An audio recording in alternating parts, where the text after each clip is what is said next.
These three true Walmart horror stories are inspired by real events. They involve a store manager who uncovers a dark secret, a night stalker tormented by an invisible presence, and a security guard who answers a call he never should have picked up.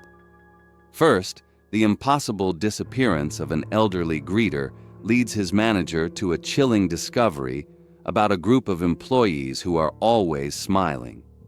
Next, a night stalker finds messages left for him in the empty aisles, written by someone who knows his deepest, most private secrets. And finally, a security guard begins receiving desperate calls from people who are trapped somewhere inside his sealed and empty store. These accounts serve as a grim reminder that the bright, familiar aisles of a superstore can hide a darkness that follows you long after you've checked out. Subscribe and turn on notifications so you don't miss what comes next.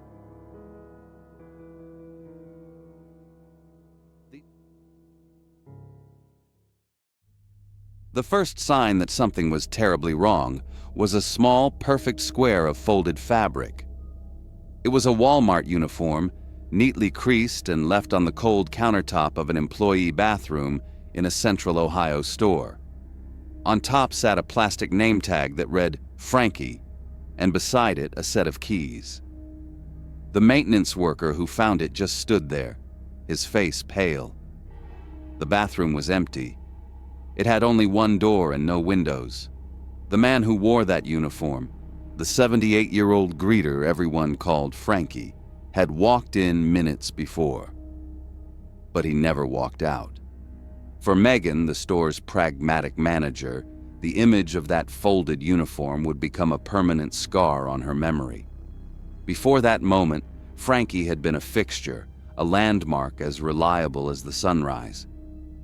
For a decade, he was the first face customers saw when the automatic doors hissed open.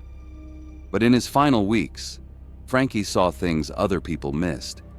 He noticed the small, insular group of employees who were always together, their hushed meetings in the dead hours of the night, the strange, unwavering calmness in their voices. He didn't know what he had stumbled upon, but a cold feeling in his gut told him it was something dark. The official story was written by the security cameras.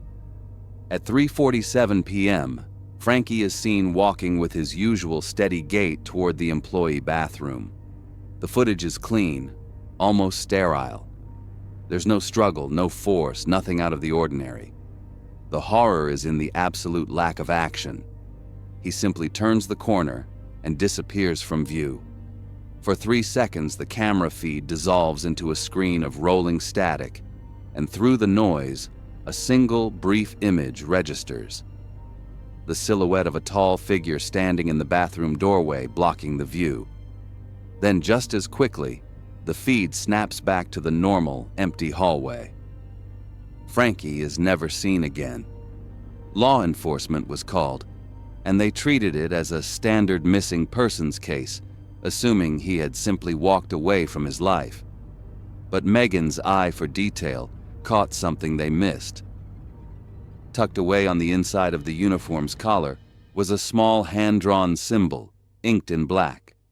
It looked like a stylized eye, half closed. It was a single chilling clue, and Megan had a sickening feeling she knew who had put it there. The days after Frankie's disappearance felt wrong. The store's cheerful atmosphere was a thin mask over something deeply unsettling. The first crack in the official story came from a 10-year-old boy named Reyes. He was quiet and observant, a child who saw details adults were conditioned to ignore. He pulled his mother aside near the registers and whispered, "I saw the quiet people." He pointed toward a small group of employees restocking a shelf. "They talked to me," he said, his voice trembling slightly. "They said Frankie is perfect now." His mother dismissed it as a child's overactive imagination. But when she mentioned it to Megan in passing, the manager felt a deep chill. They were the same employees Frankie had been watching. That night, Megan pulled the security footage from Frankie's final week. The story it told was terrifying. She watched him, moving through the store with a quiet desperation. She saw him try to subtly pass a folded note to another longtime employee, only for one of the quiet people to step between them with a serene smile, intercepting the message. She saw Frankie trying to warn people, his cheerful demeanor strained at the edges. The group moved around him with a placid grace that was deeply unsettling. They weren't ghosts. They were people, moving with a shared silent purpose that no one else seemed to find strange. Alone in the back office after hours, the only sound the low whir of the computer, Megan went through the contents of Frankie's old locker. Tucked into a worn paperback, she found a small notebook.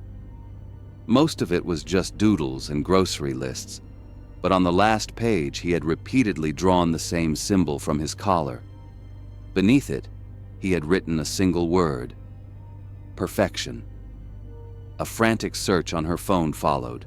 She typed in missing persons and the name of another superstore in a neighboring Ohio county. An article from 6 months ago popped up. A stalker had vanished under nearly identical circumstances. The article mentioned a strange detail his family had reported. He had become withdrawn and had started drawing a strange symbol on his belongings. The article included a picture of the symbol. It was the same one. Megan now understood the horrifying truth. The store wasn't just a store. It was a recruitment hub. This small, clandestine group wasn't after money or power.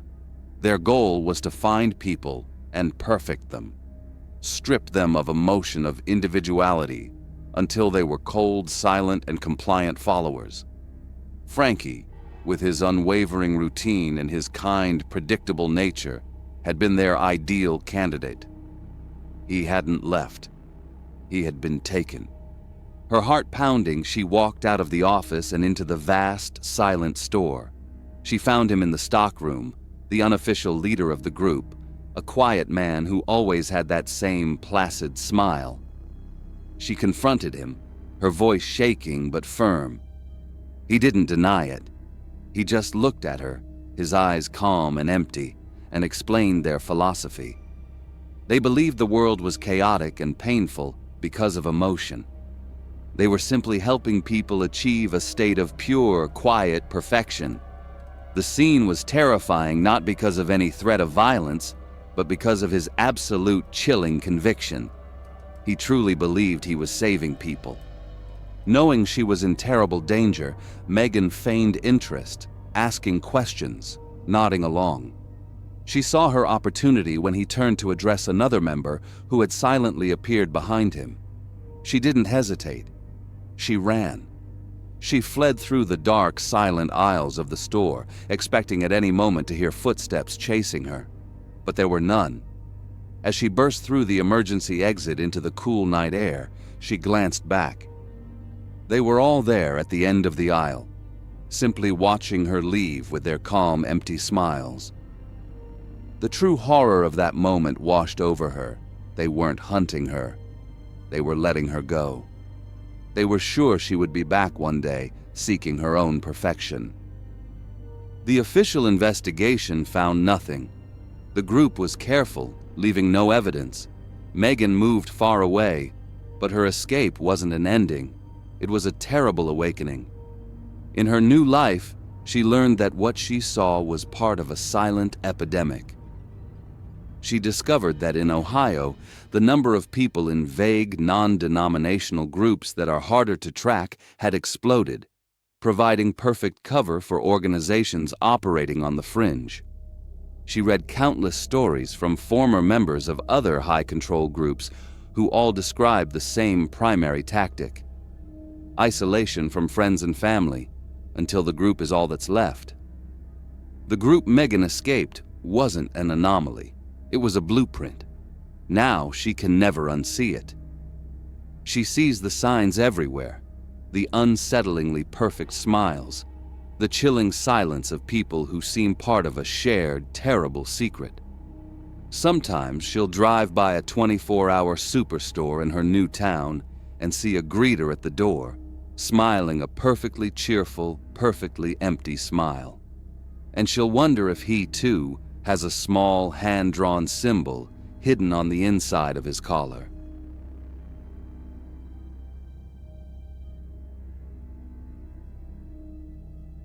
For a guy like Cortez, working the night shift as a security guard at the Nevada Walmart was simple.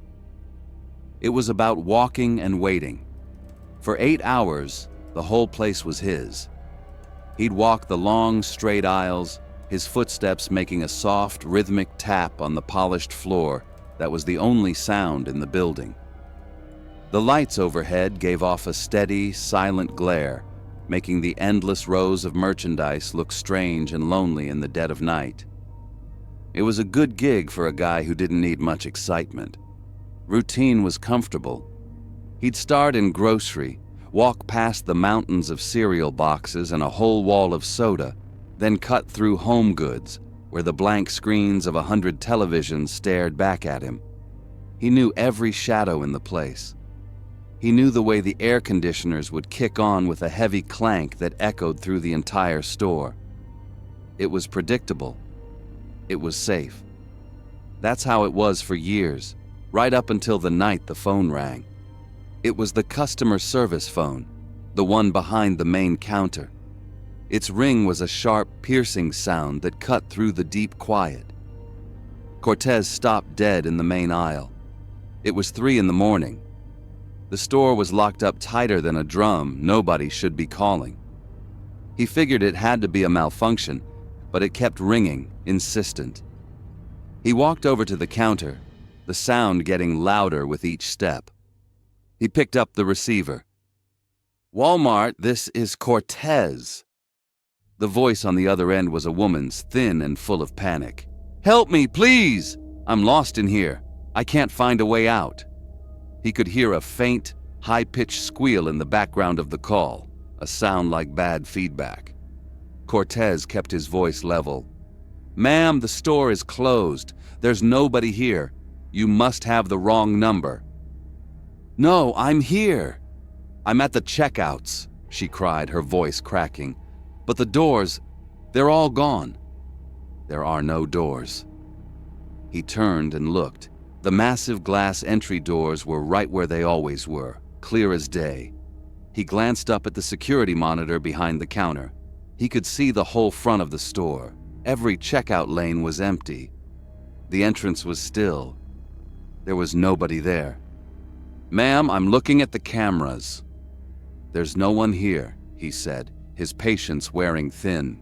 He heard a sharp crash on her end of the line, a sound like a pile of metal cans hitting the floor. The sound was followed by a choked, terrified gasp, and then the line went dead. Cortez stood there for a long moment, just holding the silent phone. He put it down, a cold feeling creeping up his back. He logged it as a prank call from a bored kid and tried to put it out of his mind. He continued his patrol, but for the first time, the silence of the store felt different. It felt like it was watching him. The next night, at the exact same time, the phone rang again. He felt that same coldness touch his skin as he walked to the counter. He answered. This time it was a man, his voice a low, scared whisper. "Where am I?" "I'm in the toy section, but it's all wrong." "Sir, the store is closed," Cortez said, his voice tight. "There's a blue aisle," the man whispered. "It's full of old dolls." Their eyes are broken. On the man's end of the line, Cortez could hear a faint, tinny music. It was a slow, sad little tune, the kind a cheap wind-up toy would play, repeating over and over. "They just keep watching me."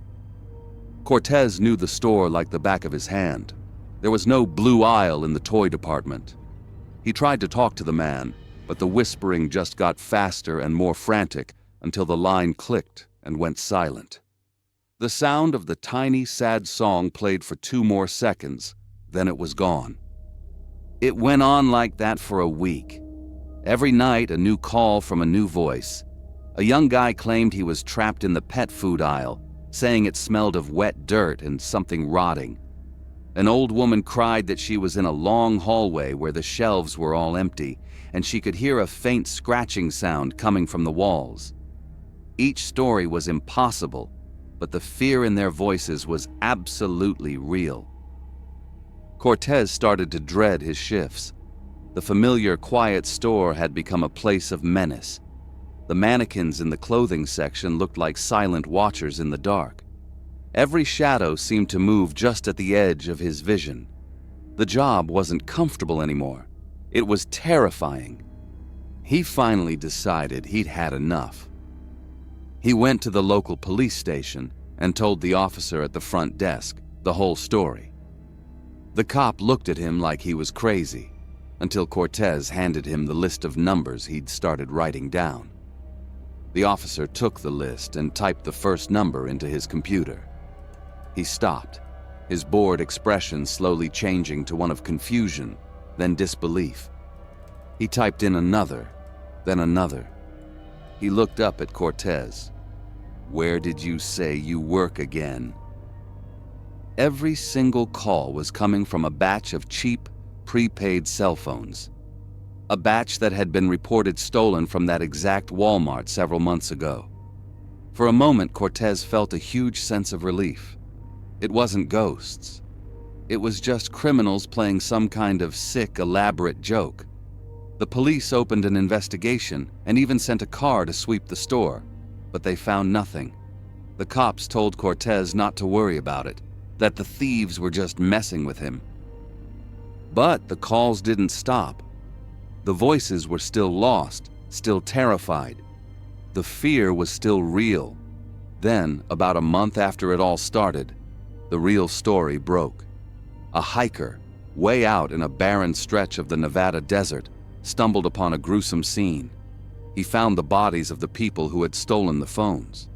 They were scattered, and the desert had taken its toll. The police couldn't figure out how they died. There were no signs of violence, no clear cause. It was a total mystery.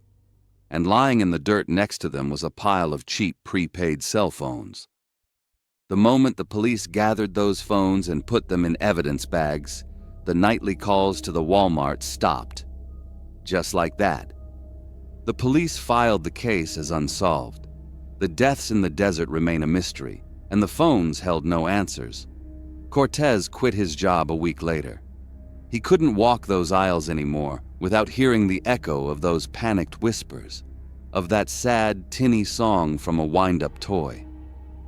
The Walmart is still there, its big glass doors sliding shut and locking every night now. But the official story never answered the real questions.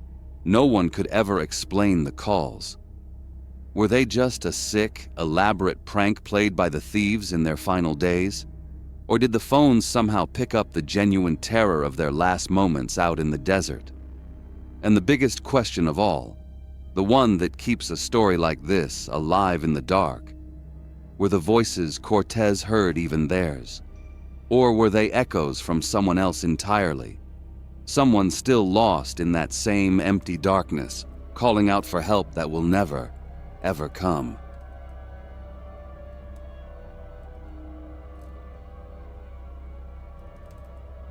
The final customer was always a blur, a last-minute shopper rushing out into the night.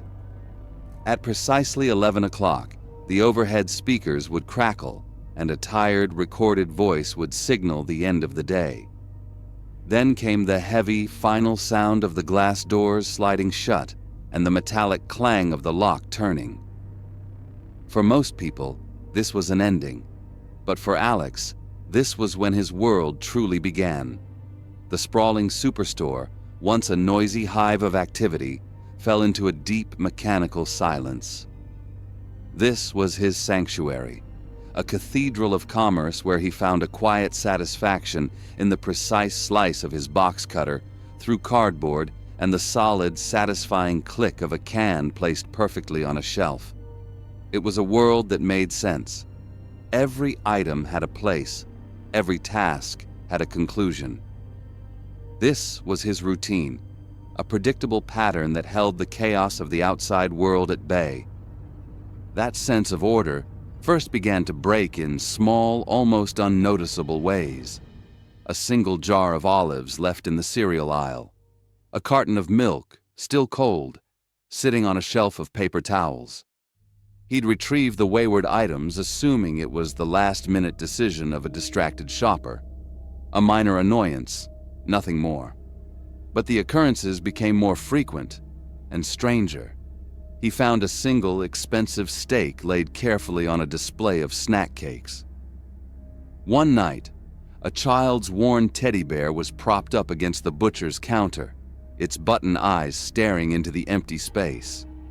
Each time, he felt a small prickle of irritation, the feeling of his organized world being nudged off its axis.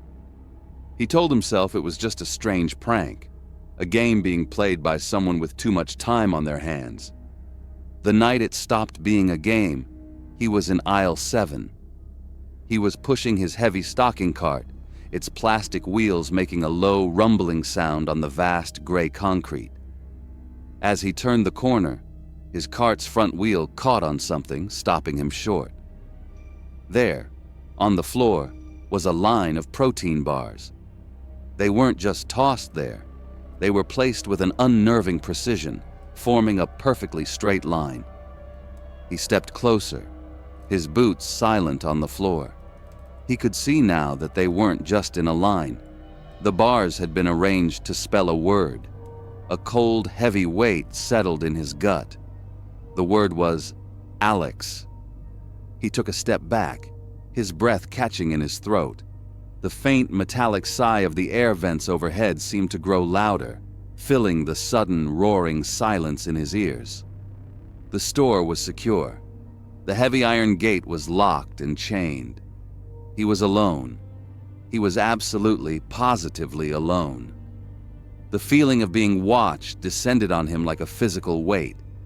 He abandoned his cart and walked quickly, almost running, to the other side of the store, his mind racing to find any explanation other than the impossible one. An hour later, his heart still beating a frantic rhythm against his ribs, he forced himself to return to aisle 7. The bars were back on the shelf, perfectly aligned, as if nothing had ever happened. The invisible tormentor grew bolder. A few nights later, his full name was spelled out in spilled sugar near the registers. Then came the message that made his blood run cold. Tucked behind a row of canned soup, written in the dust on a high shelf, was his home address. This was no longer a prank. This was a violation.